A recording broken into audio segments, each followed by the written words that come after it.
They raise sacredness in tears. They aren't a mark of weakness, but of power. They speak more eloquently than 10,000 tongues. They are messengers of overwhelming grief and unspeakable love. These are the words of Washington Irving, painting for us a picture of the reality of loss and grief, which will be a topic of discussion today. So today we host Daudi Kisilu.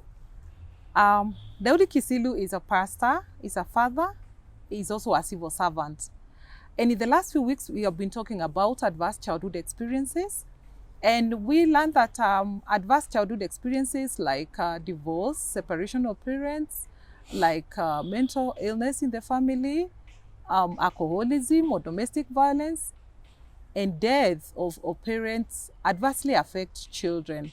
And help to children during this time is very, very important for the well-being of children and for their life in teenage and in adulthood. So today, Pastor Kisilu will be talking to us about helping children to grieve, and we will be learning a lot from him. Welcome, Pastor Kisilu. Thank you, Madam Lucy. Yes, so 6 years ago you lost your wife. Sure. Yes. If you could please talk to us through how your journey has been and how have you been able to navigate the situation, given that you needed to grieve and also support your children through grief. How has it been? Well, it has not been easy. The journey has been tough, and it has not been possible without God. One thing I want to acknowledge is that God has been there for me, and grieving is a painful process. And I want to just say it from a personal point of view, a personal experience, that without God, surely it is a very painful process. You have ups and downs before you'll be able to, to have your foot right on the ground. So basically it is a very painful experience and a journey of its kind, which has ups and downs. So I know that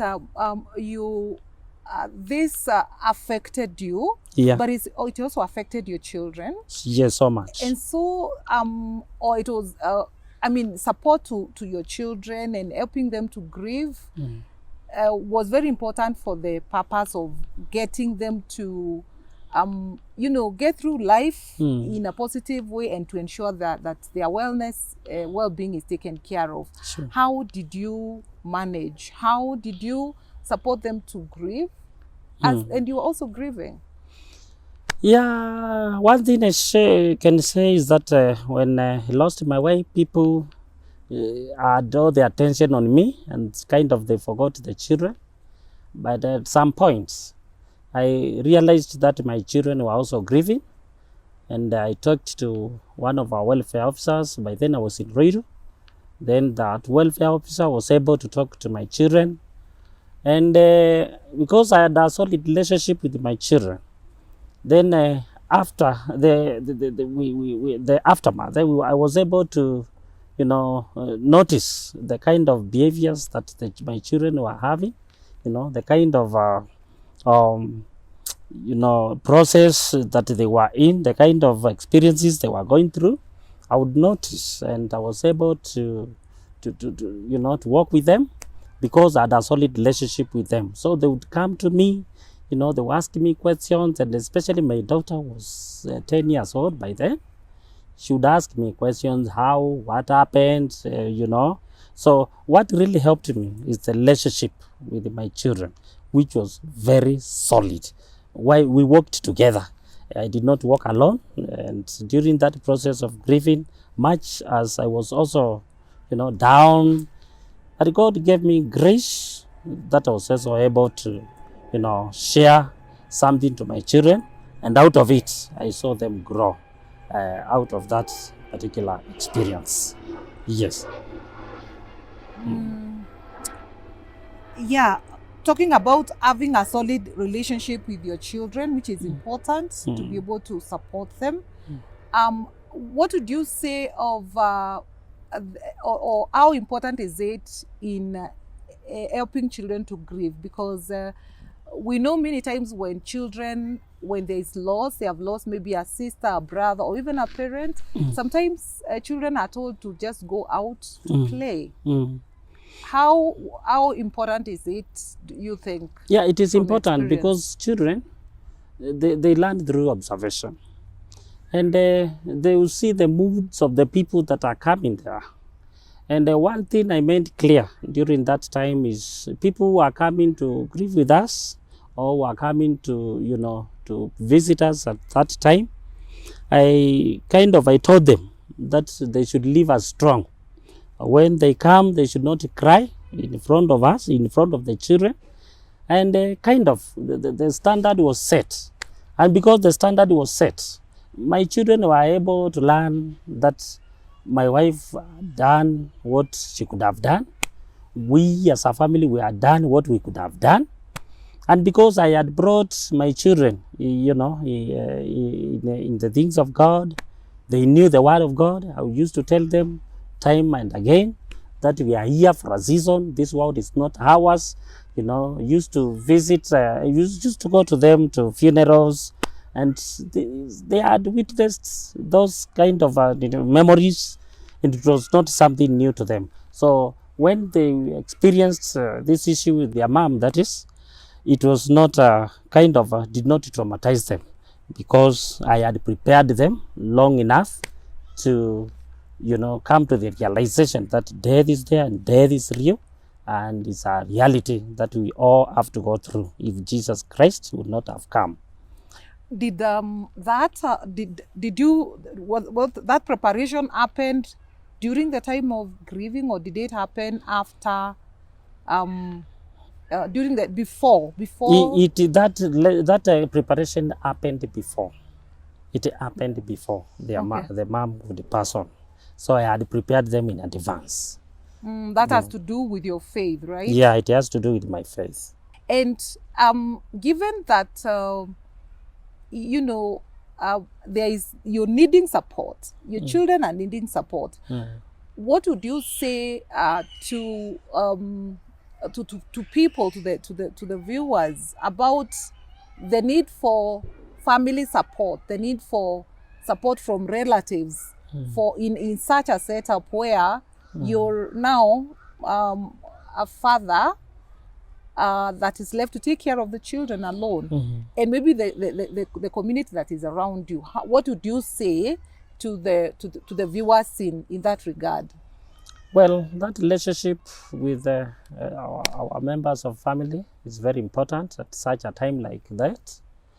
And more specifically, I would speak from my personal point of view and experience.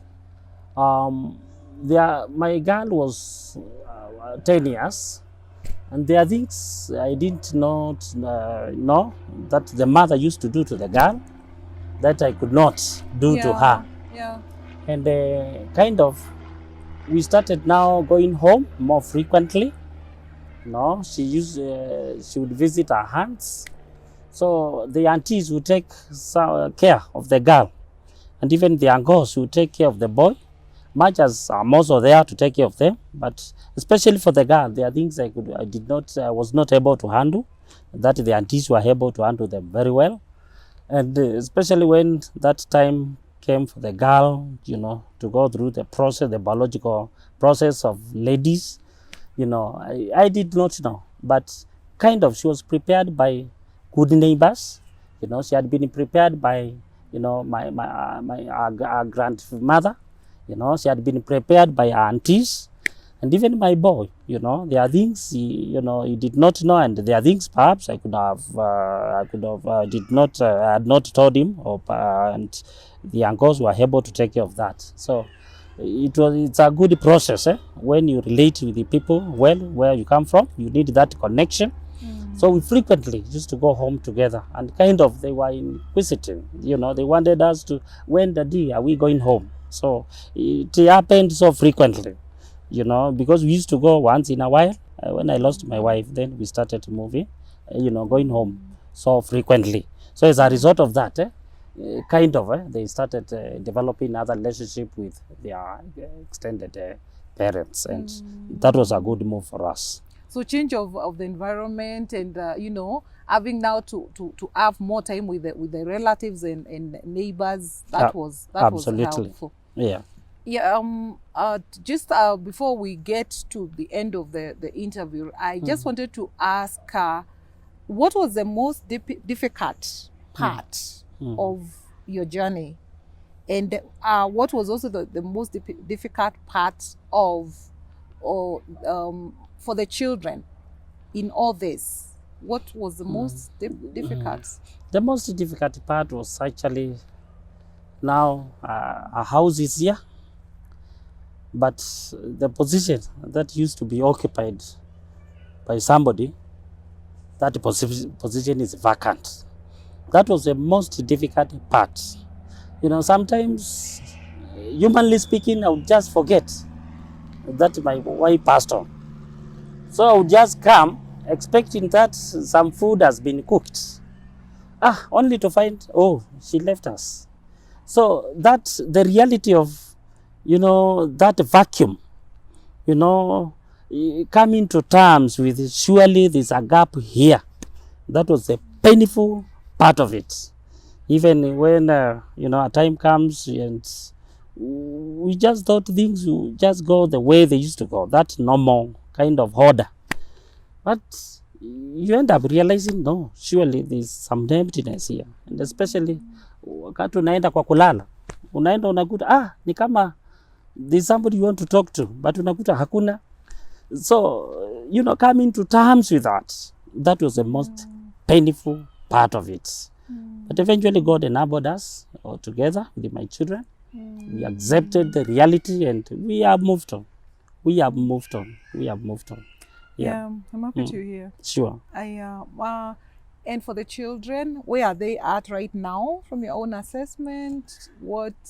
I know you have offered a lot of support. I've had an interaction with your children. Yes, I know you have offered a lot of support, but where would you say they are at right now? Kind of, they are somewhere, they have moved. If I were to give them a percentage, I think I will give them 90%. They have moved on because they have and they don't even share the issues or the memories. They don't want those stories. Once I would try to bring the issue of the mom, they don't want those issues. They say, no, my mom went to be with the Lord. And we are sure by faith, because she was saved, she's in safe hands. And it's our business now to work hard, work our faith with vigilance, with the diligence, and make sure that we are going to meet our mom in heaven. So kind of they have moved, and I want to believe it's about prayer, because I also prayed for them so much. Also prayed for myself. There are people that I was able to contact and give them that mandate of praying for us, and they did not let us down. They were able to pray for us, and so we have moved on together with my children. But they are a bit higher. They are 90%. Personally, I would just give myself about 75%. So they are ahead of me in terms of moving on. Yeah, they are ahead of me. Well, that's a very good report. It's definitely the support that you've been able to give, and your understanding that children need also to be supported through grief. Sure. Yes, I know we have a lot more to talk about, and we can be talking about this in future interviews.